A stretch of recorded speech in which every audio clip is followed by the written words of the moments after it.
ચેતનભાઈ. શું કહેશો, કઈ જગ્યાએ ફટાકડા વેચી રહ્યા છો, કેવો ભાવ વધારો છે અને ગરાગી કેવી છે? સાહેબ, અમે 2 વર્ષથી ફટાકડા વેચી છીએ, સદરમાં જ વેચી છીએ. ભાવ વધારો આશરે 15-20% જેવો છે, પણ ગઈ વખતે જે ભાવ વધારો 25-30% હોય છે એ આ વખતે નથી. થોડુંક આ જીએસટીની જે રાહત મળી છે એના હિસાબે થોડોક ભાવ વધારો બહુ ખાસ થયો નથી, એટલે એકંદરે પબ્લિકને ફાયદો થશે. જે દર વખતે જે 8 રૂપિયાની વસ્તુ હતી એના અત્યારે 9-9.5 રૂપિયા છે. ગઈ વખતે જે 18 રૂપિયાની જે વસ્તુ હતી એના 20 રૂપિયા આસપાસ છે. એકંદરે 12-15% જેવો ભાવ વધારો થયો છે. જે અમને એમ હતું કે 25-30% જે દર વર્ષે ભાવ વધારો થાય છે એ થશે, એટલો બધો આ વખતે થયો નથી. આ વખતે એટલી સરકારની રાહત મળી છે. ખાસ ખાસ કઈ નવી વેરાયટીઓ આવી છે?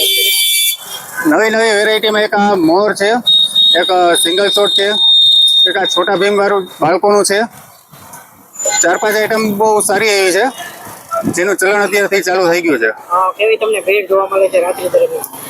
રાત્રિ દરમિયાન જે દર વર્ષે છેલ્લા 3 દિવસ ભીડ હોય છે એ ભીડ અત્યારથી ચાલુ થઈ ગઈ છે, એટલે છેલ્લા 2 દિવસ પબ્લિકનો રિસ્પોન્સ બહુ જ સારો મળશે એવું લાગે છે.